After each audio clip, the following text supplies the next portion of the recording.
नमस्कार दोस्तों, आपका भक्ति कीर्ति चैनल में स्वागत है। पूजा घर में रखा लोटा पैसे को कैसे नष्ट करता है। भूलकर भी आप पूजा मंदिर में यह गलतियां न करें। अगर आप इस बात का ध्यान रखेंगे कि मंदिर में रखा हुआ लोटा जल को किस तरह रखा जाता है और कितना महत्वपूर्ण है और किस सही तरीके से उपयोग में लाना चाहिए। साथ ही हम यह भी जानेंगे कि मंदिर में लोटा किस धातु का होना चाहिए, क्या पीतल या तांबा या कुछ और। कई लोग इस बारे में अनजाने से गलती कर देते हैं और बाद में उन्हें पछताना पड़ता है। इन गलतियों से कैसे बचें, इस नुकसान से कैसे बचें। मंदिर में एक लोटा जल हमेशा सही तरीके से रखना चाहिए। अब बात करेंगे घर के दीपक की। क्या आपको तांबे, लोहे, पीतल, कांसे, स्टील या मिट्टी का दीपक रखना चाहिए। सही दीपक का चुनाव न करने पर भी घर में परेशानियां आ सकती हैं और दीपक की बाती का चुनाव भी ज़रूरी है। क्या कच्चा कलावा ठीक है या फिर रुई या सूती धागा सही रहेगा। इन छोटी छोटी बातों को अनदेखा करने से पितृ दोष, क्षण दोष, काल सर्प दोष और गरीबी जैसी समस्याएं हो जाती हैं।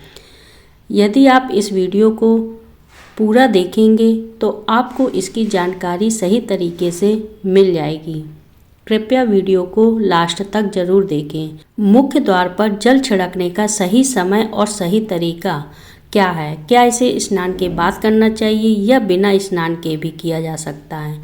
और क्या झाड़ू लगाने से पहले जल छिड़कना चाहिए या बाद में। एक और सवाल है जो अक्सर लोग सोचते हैं कि क्या पीरियड्स के दौरान मुख्य द्वार पर जल छिड़क सकते हैं या दीपदान कर सकते हैं। और भक्तों, जब मुख्य द्वार पर जल चढ़ाएं तो इसे अंदर की तरफ से चढ़ाएं या बाहर की तरफ से। फ्लैट या किराए के घर में रहने वाले लोग भी पूछते हैं कि मुख्य द्वार पर दीपदान और जल छिड़कने का सही तरीका क्या है। इसी का सवाल आपको बताएंगे जवाब में। सबसे पहले जानेंगे कि घर के बाहर और अंदर दीपक जलाने के क्या फ़ायदे हैं। खासकर घर के बाहर दीपक जलाने से जो 5 बड़े फायदे होते हैं वह आपको चौंका देंगे। भगवान की पूजा में दीपक जलाने का महत्व तो सभी जानते हैं। हिंदू धर्म में देसी घी या सरसों के तेल का दीपक जलाना बेहद शुभ माना जाता है और तिल के तेल का दीपक भी जलाया जाता है। लेकिन भगवान के सामने दीप जलाना केवल पूजा का एक तरीका नहीं है, बल्कि घर के अंदर और बाहर दीपक जलाने से कई लाभ मिलते हैं। दीपक जलाने से न केवल सकारात्मक ऊर्जा उत्पन्न होती है, बल्कि 5 बड़े फायदे और भी मिलते हैं। आप जानते हैं, उससे पहले आप वीडियो को लाइक करें और चैनल को सब्सक्राइब कर लें। आपको जानकारी समय समय पर मिलती रहेगी। अगर आप इन बातों को ध्यान में रखेंगे तो आपके घर में तरक्की बढ़ती चली जाएगी। अंत तक जरूर देखें, किसी भी प्रकार की परेशानी का सामना नहीं करना पड़ेगा। घर में दीपक जलाने से न केवल घर का अंधकार दूर होता है, बल्कि यह नकारात्मक ऊर्जा को भी घर से बाहर कर देता है। जहाँ दीपक जलता है वहाँ सकारात्मक ऊर्जा का वास होता है। स्वाभाविक है कि जहाँ सकारात्मक ऊर्जा होगी वहाँ भगवान का भी वास होगा। इसलिए भक्तों, शाम होने से पहले दीपक जलाना शुभ माना जाता है। तेल से जलने वाले दीपक का असर उसके बुझने के बाद ही भी आधे घंटे तक बना रहता है, जबकि शुद्ध देसी घी का दीपक वातावरण को करीब 4 घंटे तक सकारात्मक रखता है। दीपक जलाने का वैज्ञानिक लाभ क्या है। जब घर में शुद्ध घी या सरसों के तेल का दीपक जलाते हैं तो उसके धुएं से घर के माहौल में सात्विकता आती है। यह धुआं हानिकारक कणों को नष्ट कर देता है और वातावरण को शुद्ध करता है। सुख समृद्धि का वास जिस घर में भगवान के सामने दीप जलाया जाता है वहाँ माता लक्ष्मी की कृपा हमेशा बनी रहती है। ऐसे घर में सुख समृद्धि का वास होता है। दीपक को पूर्व दिशा में रखने से व्यक्ति दीर्घायु होता है और उत्तर दिशा में रखने से धन संपन्नता बढ़ती है। दीपक न केवल घर के अंधकार को दूर करता है, बल्कि हमारे जीवन को भी प्रकाश की ओर ले जाता है। बीमारियों को दूर भगाने में मदद। घर में दीपक जलाने से बीमारियां आसपास नहीं भटकती। परिवार के सभी सदस्यों को स्वास्थ्य में लाभ मिलता है। अगर दीपक के साथ एक लौंग भी जला दी जाए तो इसका असर 2 गुना हो जाता है। यह त्वचा संबंधी बीमारियों को दूर करने में मदद करता है। शुभ शक्तियों को आकर्षित करना। सनातन धर्म के अनुसार जिस घर में सुबह शाम दीपक जलाया जाता है वहाँ कभी अंधकार नहीं होता। भक्तों, ऐसा घर शुभ शक्तियों को आकर्षित करता है। जलता हुआ दीपक शुभ शक्तियों को चुंबक की तरह खींचता है, जो घर के लिए अत्यंत लाभकारी है। तो भक्तों, अब जानते हैं कि मुख्य द्वार पर जल छिड़कने का सही समय और विधि क्या है। अगर आप मुख्य द्वार पर जल चढ़ाते हैं तो आपको हमेशा इस बात का ध्यान रखना है कि जल को रात में सोने से पहले एक पात्र में भरकर रखना चाहिए। आप कोई भी पात्र ले सकते हैं, जैसे तांबे, पीतल, स्टील या चांदी का। यदि गंगा जल उपलब्ध हो तो उसे थोड़ी मात्रा में डालें और फिर शुद्ध जल से पात्र भर दें। अगर गंगा जल नहीं है तो केवल शुद्ध जल भी पर्याप्त है। इस जल से भरे पात्र को अपने घर की रसोई में रख दीजिए। सुबह उठकर इस जल का छिड़काव अपने घर के मुख्य द्वार पर करें। मुख्य द्वार पर सुबह सबसे पहले छिड़का गया जल घर की सभी समस्याओं को दूर करता है। यदि आप नकारात्मक ऊर्जा, मानसिक परेशानी, आर्थिक तंगी या वास्तु दोष से परेशान हैं तो यह उपाय आपकी मदद करेगा। रसोई में रखा जल मुख्य द्वार पर छिड़कने से आपके घर की परेशानियां समाप्त होंगी। यह उपाय न केवल वास्तु दोष और पितृ दोष को समाप्त करता है, बल्कि तंत्र मंत्र या बुरी नज़र के प्रभाव को भी खत्म करने में सहायक है।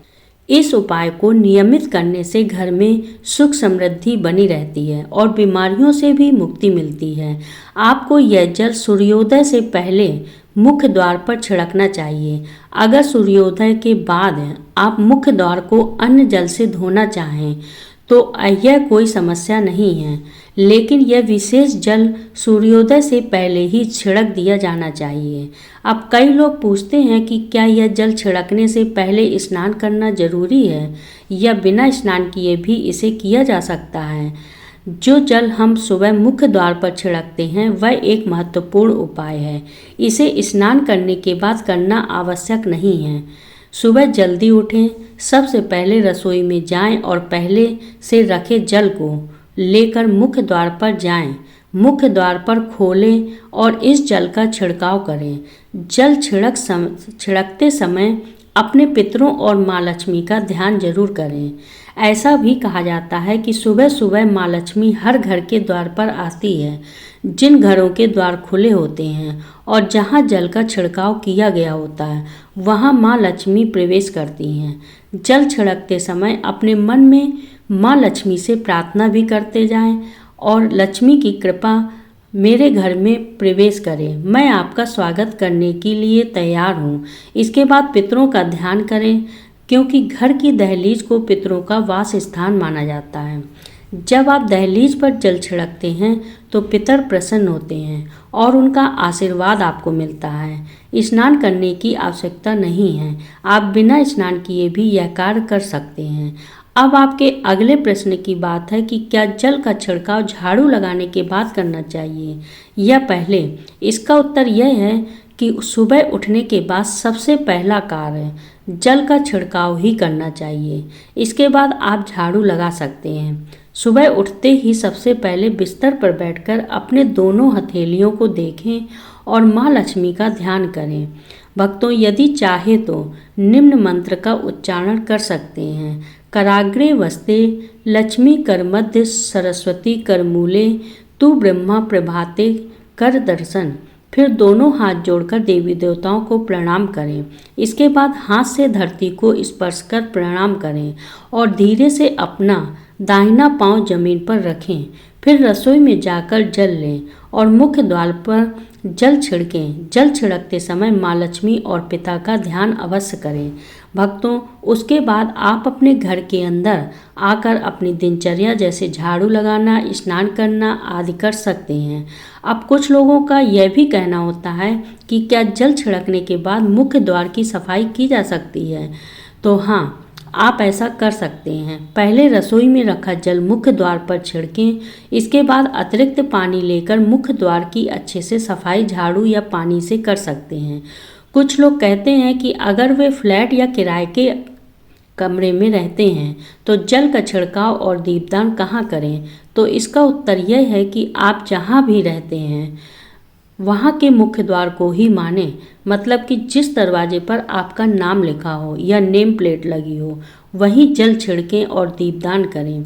अगर आपके पास एक ही कमरा है तो कमरे के दरवाजे को मुख्य द्वार मानें और वहीं पर यह उपाय करें। अब अगला सवाल है कि क्या पीरियड्स के दौरान मुख्य द्वार पर जल छिड़का जा सकता है और दीपदान किया जा सकता है? जल छिड़कने के लिए पीरियड्स का कोई असर नहीं होता। आप जल छिड़क सकते हैं, लेकिन दीपदान कार्मिक पूजा में आता है भक्तों, जो बिना शुद्धता के नहीं किया जा सकता। इसका मतलब यह है कि पीरियड्स समाप्त होने के बाद ही दीपदान करें। इसके अलावा कुछ लोग पूछते हैं कि मंदिर में जल रखना जरूरी है या नहीं और रखा हुआ जल क्या करना चाहिए? तो शास्त्रों के अनुसार घर के मंदिर में 1 लोटा जल रखना बहुत जरूरी है। जल ऊर्जा को संचित करता है। जब आप पूजा करते हैं, मंत्र जापते हैं या भगवान से प्रार्थना करते हैं तो इन सभी की ऊर्जा उस जल में समाहित हो जाती है। यही कारण है कि मंदिर में जल रखना आवश्यक है। भक्तों, सुबह की पूजा के दौरान 1 लोटा जल मंदिर में रखें और दीपक जलाएं। यह अग्नि और जल के संतुलन का प्रतीक है। पूजा के बाद इस जल का उपयोग शुभ कार्यों में करें, जैसे पौधे में डालना या घर में छिड़काव करना। यह सकारात्मक ऊर्जा को बढ़ाता है। सुबह की पूजा के समय हम मंदिर में जल रखते हैं। अगली सुबह जब आप पूजा करने जाते हैं तो सबसे पहले उस जल का उपयोग करें। आप पूरे घर में उस जल का छिड़काव कर सकते हैं। यह जल आपके घर को शुद्ध करता है क्योंकि यह सकारात्मक ऊर्जा से भरा होता है। इससे कई बीमारियां भी दूर हो जाती हैं और घर में नकारात्मक ऊर्जा का प्रवेश नहीं होता।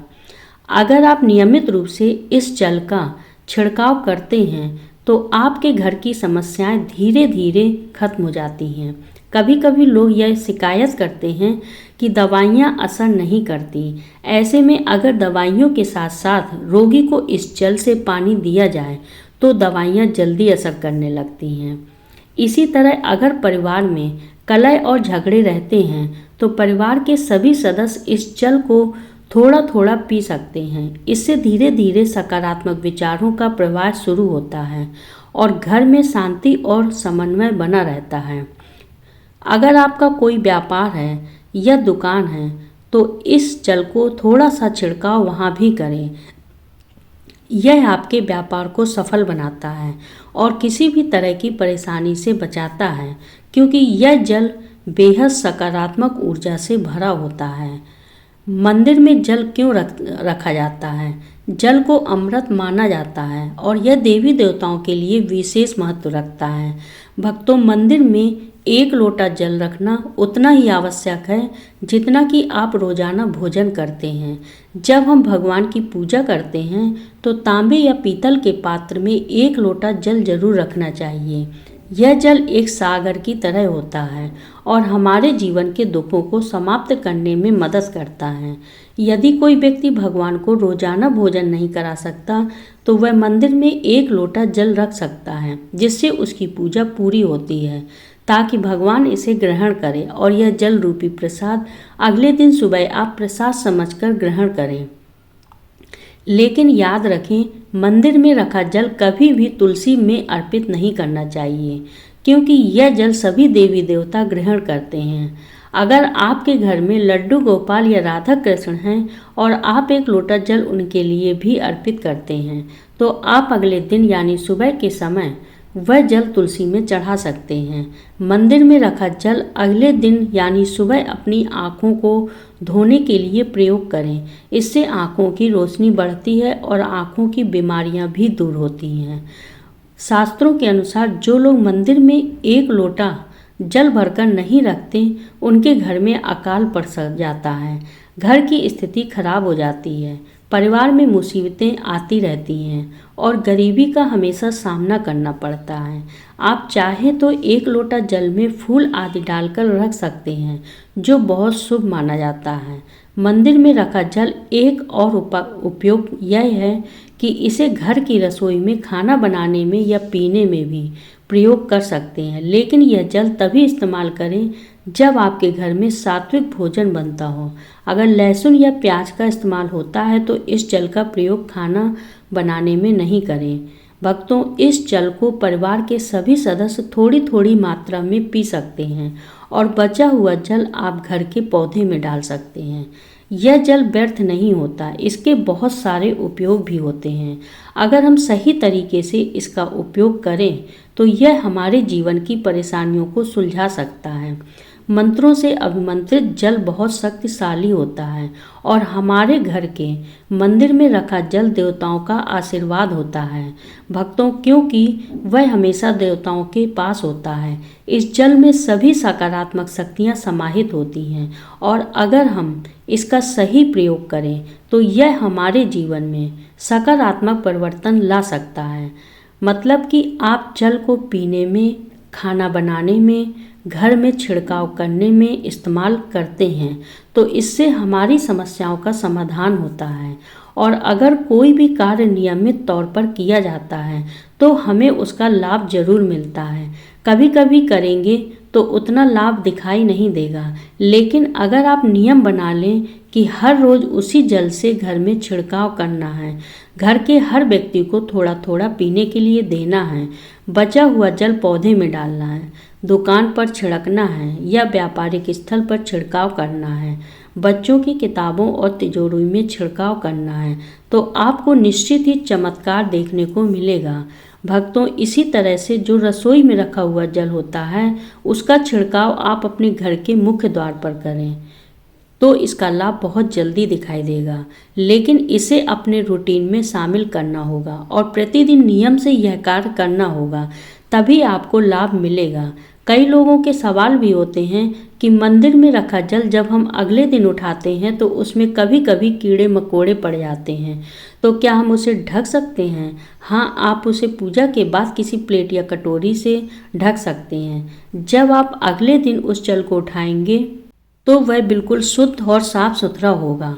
आप इस जल का प्रयोग किसी भी कार्य में कर सकते हैं। जब भी आप घर के मुख्य द्वार पर जल का छिड़काव करें तो गणेश जी का मंत्र ओम गणपते नमः जरूर बोलें और जो हमने आपको वीडियो में बताया है उसे ध्यान से समझकर अपने घर के मुख्य द्वार पर जल का छिड़काव करें। अब जानते हैं कि दीपक किस पदार्थ का होना चाहिए, लोहे का, तांबे का, पीतल का या कांसे का, स्टील का या मिट्टी का। आखिर घर में कौन सा दीपक रखना शुभ माना जाता है? अगर गलती से भी घर में गलत पदार्थ का दीपक रखा है तो पूरा घर अस्त व्यस्त हो जाता है, कंगाल हो जाता है और बर्बाद हो जाता है। देखिए, स्टील के बर्तन में पूजा करने से घर में शनि को नाराज किया जाता है। भक्तों, लोहे के दीपक से भी पूजा नहीं करना चाहिए क्योंकि इससे घर में गरीबी आ सकती है। बाजार में लुभाने के लिए कांच के दीपक भी आ गए हैं, लेकिन बिल्कुल भी गलती से भी घर में कांच का दीपक न लाएं, नहीं तो राहु केतु आपके घर में आ सकते हैं और घर बर्बाद हो सकता है। कांच का दीपक शनि और राहु को नाराज करता है। तांबे का, पीतल का और मिट्टी का दीपक धन की देवी लक्ष्मी को आकर्षित करता है। घर में कोई भी अन्य प्रकार का दीपक लाना सही नहीं माना जाता। पीतल और मिट्टी के दीपक को शुभ और मंगलकारी माना जाता है क्योंकि यह शनि और राहु केतु को प्रसन्न करता है, साथ ही मंगल ग्रह का भी असर कम करता है। कच्चा कलावा और रुई से जलने वाला दीपक सर्वोत्तम होता है। जो लोग सूती धागे से हाथ पर बांधने वाली बाती तैयार करते हैं उनके घर में समस्याएं और गरीबी आ सकती हैं। रुई और कच्चा कलावा का दीपक ही शुभ माना जाता है। अब जानते हैं कि मंदिर में घंटी क्यों बजाई जाती है। शंकर के मंदिर में घंटी बजाने का उद्देश्य क्या है, ताली क्यों नहीं बजाई जाती है। शास्त्रों के अनुसार जब भी आप मंदिर या घर में घंटी बजाते हैं तो शिव महापुराण, लिंग पुराण और विष्णु पुराण में कहा गया है कि घंटी का नाद करते ही जितने तीर्थ हैं, साधक को साधना कर रहे हैं, जप और तप हो रहे हैं, जितने दान किए जा रहे हैं, उन सभी पुण्य का फल उस समय आपके खाते में जमा हो जाता है। अब मंदिर में ताली बजाने का महत्व भी समझें। जब लोग भजन कर रहे होते हैं, साधना में होते हैं, अभिषेक कर रहे होते हैं या पूजा में व्यस्त होते हैं तो 3 बार ताली बजाने से उनका पूरा पुण्य हमारे खाते में आ जाता है, जिससे हमारा भाग्य उज्जवल हो जाता है। एक महत्वपूर्ण बात यह है कि घर में गरुड़ घंटी का नाद कर बेहद शुभ माना जाता है, मगर बच्चों को खेल के तौर पर घंटी नहीं दी जाती, क्योंकि घंटी का नाद करते समय सभी का पुण्य हमारे खाते में आ जाता है। इसलिए घंटी का नाद केवल पूजा और भजन के समय ही करना चाहिए। इसे खेल खिलौने के रूप में न लें। मंदिर में घंटी बजाने का सही भी महत्वपूर्ण है। प्रेम और श्रद्धा से बजानी चाहिए, न कि जोर जोर से। कई बार लोग मंदिर का पट बंद होने के बाद भी घंटी बजा देते हैं, जिससे पाप लगता है। प्रिय भक्तों, अगर भगवान मंदिर में विश्राम कर रहे हैं तो उस समय घंटी बजाना घोर पाप माना जाता है। मंदिर बंद होने पर घंटी को रस्सी से बांध दिया जाता है ताकि वह न बजे। घंटी बजाने का सबसे शुभ समय सुबह 4 बजे से लेकर 11 बजे तक होता है, क्योंकि यह समय अत्यंत मंगलकारी होता है। इसके अलावा शाम के 6 बजे से रात 11 बजे से पहले भी घंटी बजाई जा सकती है। रात 12 बजे के बाद मंदिर के पट बंद कर दिए जाते हैं और देवी देवता विश्राम करते हैं। इस समय घंटी बजाना पुण्य के बजाय पाप का कारण बनता है। भक्तों, आपको यह वीडियो कैसा लगा हमें कमेंट करके आप ज़रूर बताइएगा और चैनल को लाइक करें, सब्सक्राइब करें।